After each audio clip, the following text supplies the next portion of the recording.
할렐루야, 주님이 우리 가운데 함께 하십니다. 오늘 함께 읽으실 말씀은 마태복음 26장 14절부터 16절까지의 말씀입니다. 마태복음 26장 14절부터 16절까지의 말씀을 다 같이 한 목소리로 합독하겠습니다. 그때에 12 중에 하나인 가룟 유다라 하는 자가 대제사장들에게 가서 말하되 내가 예수를 너희에게 넘겨주리니 얼마나 주려느냐 하니 그들이 은 30을 달아 주거늘 그가 그때부터 예수를 넘겨줄 기회를 찾더라. 할렐루야. 오늘은 고난주간 셋째 날입니다. 또 하나님께서 은혜를 주셔서 매일 다른 분들이 더 이렇게 한 분씩 참석하고 계십니다. 네. 첫째 날 우리는 주님은 성전을 청결하게 하시면서 또 성전인 우리 자신을 청결하게 할 것을 주님께서 말씀하시는 것을 우리가 함께 나누었습니다. 하나님께서는 우리의 중심을 보신다 그러면서 바리새인들을 일컬어서 회칠한 무덤이다라고 말씀하시는 것을 우리가 보게 되었죠. 또 어제는 잎만 무성한 무화과 나무를 예수님께서 저주하십니다. 그리고 우리 가운데도 열매 없는 그러한 신앙을 말씀하시면서 열매 맺도록 또 성령의 열매도 맺고 영혼의 열매도 맺고 착한 행실의 열매도 맺고 또 온전한 회개의 열매도 맺으라라고 주님께서 우리 가운데 말씀하십니다. 오늘은 예수님을 배신한 가룟 유다 이야기를 함께 나누도록 하겠습니다. 유다는 예수님의 12 제자 중에 한 사람이었습니다. 그러나 결국에는 은 30에 예수님을 팔아 넘기게 되는 것입니다. 은 30은 당시 통상적으로 은 30세겔을 의미하는 것입니다. 이게 어느 정도 가치냐면요, 은 30세겔은 노예를 살 수 있는 그러한 돈입니다. 노예 한 명을 살 수 있는 그러한 돈이었고 또 은 30세겔은 작은 밭을 살 수 있는 그러한 돈이었습니다. 유다는 예수님을 노예처럼 그들에게 또 팔아버린 것입니다. 우리는 유다의 배신을 보면서 단순히 그를 비난할 것이 아니라 그를 통해서 우리 자신의 신앙을 돌아봐야 할 줄 믿습니다. 오늘 말씀을 통해서 유다가 왜 예수님을 배신했는지, 또 물질과 욕심이 믿음을 어떻게 위협하는지, 그리고 우리는 신앙의 중심을 어떻게 바로 세울 수 있는지 함께 점검해 보는 그러한 시간 되시기를 축복합니다. 먼저는 유다는 왜 예수님을 배신했는가라는 질문입니다. 유다는 예수님의 제자였습니다. 예수님과 함께 먹고 마시면서 또 예수님께서 직접 가르치시는 그 가르침을 받았던, 실시간으로 받았던 그러한 제자였습니다. 근데 그러한 제자였던 가룟 유다가 왜 예수님을 배신하게 되었을까요? 오늘의 본문을 보면 유다는 대제사장들에게 먼저 스스로 가서 예수님을 넘겨줄 것을 제안하고 있습니다. 그리고 은 30을 받고 예수님을 팔기로 결정합니다. 유다는 왜 예수님을 배신했을까요? 몇 가지 이유가 있는데 첫 번째는 돈에 대한 그러한 탐욕 때문이었습니다. 유다는 제자들 중에서도 또 돈을 관리하는 그러한 역할을 맡았습니다. 그런데 성경에서 보면 그는 종종 그 돈꾀에 손을 댔고 또 그 돈을 빼돌렸다라는 그러한 말씀이 나오는 것이죠. 요한복음 12장 6절 말씀 보면 함께 합독합니다. 이렇게 말함은 가난한 자들을 생각함이 아니요 그는 도둑이라 돈꾀를 맞고 거기 넣는 것을 훔쳐 가미르라. 그는 예수님보다 물질을 더 사랑했던 그러한 사람이었습니다. 제자들이 사용했던 그러한 또 비용들을 관리하고 또 지출하고 했던 그러한 사람이었지만 스스로의 유익을 위해서 그 돈꾀에 손을 대고 또 그것을 사익으로 취했던 그러한 사람이었습니다. 첫 번째 이유는 돈에 대한 탐욕 때문이었다. 두 번째는 예수님에 대한 오해 때문이었습니다. 그 당시 많은 이스라엘 백성들이 예수님께서 입성하실 때 호산나 이렇게 외쳤던 것은 정치적인 메시아로 오셔서 압제 가운데 있었던 이스라엘 백성들을 구원해주고 또 정치적인 왕으로 오시는 것을 소망했던 그러한 시기였습니다. 가룟 유다 역시 똑같이 이스라엘 백성들과 같이 정치적인 구원자로 메시아로 또 지도자로 예수님이 오신다라고 생각을 했는데 예수님께서는 죽으실 것이다 라고 계속 말씀하셨기 때문에 그것에 대한 어떠한 배신감 또 그것에 대한 오해 때문에 예수님을 팔아 넘기게 되는 것입니다. 그러한 실망은 결국 유다를 예수님을 팔아 넘기게 하는 그러한 결과를 가져오게 된 것이었습니다. 세 번째는 누가복음 22장 3절 말씀에 기록하기를 함께 합독합니다. 12 중에 하나인 가룟인이라 부르는 유다에게 사탄이 들어가니. 누가복음에는 사탄이 유다에게 들어갔다라고 기록하고 있습니다.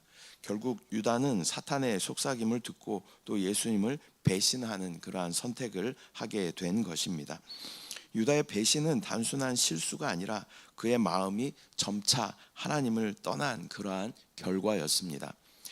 우리의 신앙도 때때로 그렇게 흐려지고 또 세상의 유혹을 받을 때가 있습니다.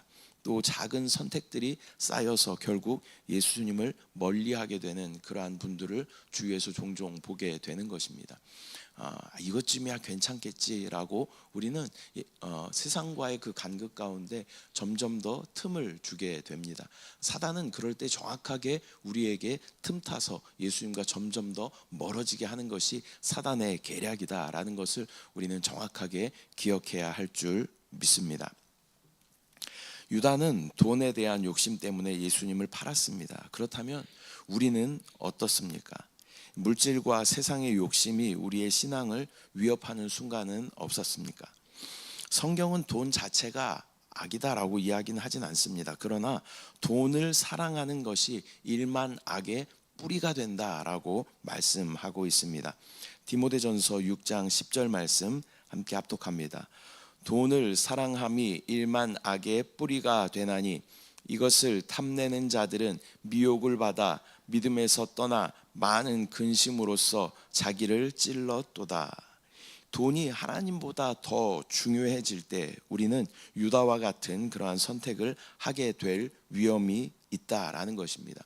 예수님을 팔아 넘기진 않겠지만 예수님을 배신하고 예수님을 배도하는 그러한 결정을 할 수도 있게 된다라는 것입니다. 하나님께서는 이 물질이라는 것을 하나님과 이렇게 비슷한 위치에 두면서 나를 시험하라라고까지 말씀하십니다. 왜냐하면 사람들이 가장 사랑하는 것이 바로 돈이기 때문입니다. 하나님을 가장 사랑해야 함에도 그 돈 때문에 하나님을 사랑하지 못하는 많은 사람들이 있기 때문에 하나님은 그렇게까지 말씀하시는 것입니다. 또한 세상의 성공과 명예 또 쾌락을 쫓다 보면 신앙이 점점 뒷전으로 밀려나기도 하는 것입니다. 우리가 무엇을 가장 중요하게 생각하는가가 우리의 신앙의 중심을 결정하게 되는 것입니다. 고난주간은 우리의 신앙을 돌아보는 그러한 중요한 시간입니다. 오늘 말씀을 통해서 우리는 스스로에게 질문해 보아야 합니다. 나는 예수님을 따르는 마음이 흔들릴 때가 있는가? 또한 나는 신앙보다 물질과 세상을 더 사랑하고 있지는 않은가? 또 내 신앙의 중심은 무엇인가? 우리가 입술로는 그렇게 고백하죠. 하나님의 나라를 천국을 소망하며 이 땅의 것은 배설물로 여기고 나아갑니다 라고 우리는 입술로 그렇게 고백하지만 우리의 실상의 생활을 보면 하나님 위에다 물질을 두고 우리가 살아갈 때가 많이 있다라는 것입니다. 우리의 최우선순위는 하나님이 되어야 할 줄 믿습니다. 이 땅에 썩어질 것들 가운데 우리의 마음을 빼앗기는 것이 아니라 우리 가운데 영원한 소망이 되시며 우리 가운데 만유가 되시는 하나님을 우리의 가장 가치 있는 우선순위에 두어야 할 줄 믿습니다. 유다는 결국 자신의 배신을 후회했다라고 성경에 기록하고 있습니다. 그러나 돌이킬 수 없는 선택을 합니다. 스스로 목숨을 끊어버리게 되는 것이죠. 반면에 예수님의 수제자였던 베드로 역시 예수님을 3번이나 부인했습니다. 그러나 그는 예수님 앞에 회개하고 다시 신앙을 회복했습니다. 우리의 신앙이 흔들릴 때가 있습니다. 그때 우리는 유다처럼 절망에 빠지거나 예수님을 배신하거나 그러는 것이 아니라 베드로처럼 다시 우리가 주님 앞에 회개하며 나아갈 때 하나님 예수님께서는 우리를 용서하여 주시고 우리를 하나님의 또 사명자로 다시 세워 주시게 될 줄 믿습니다. 말씀 맺도록 하겠습니다. 먼저는 예수님을 따르는 마음이 흔들릴 때 우리는 어떻게 해야 하는가? 이 신앙의 길을 가다 보면 우리는 흔들릴 때가 있습니다. 그럴 때 우리는 먼저는 하나님의 말씀을 붙잡아야 하는 줄 믿습니다. 시편 119편 105절 말씀 보면 함께 합독합니다. 주의 말씀은 내 발의 등이요 내 길의 빛이니이다.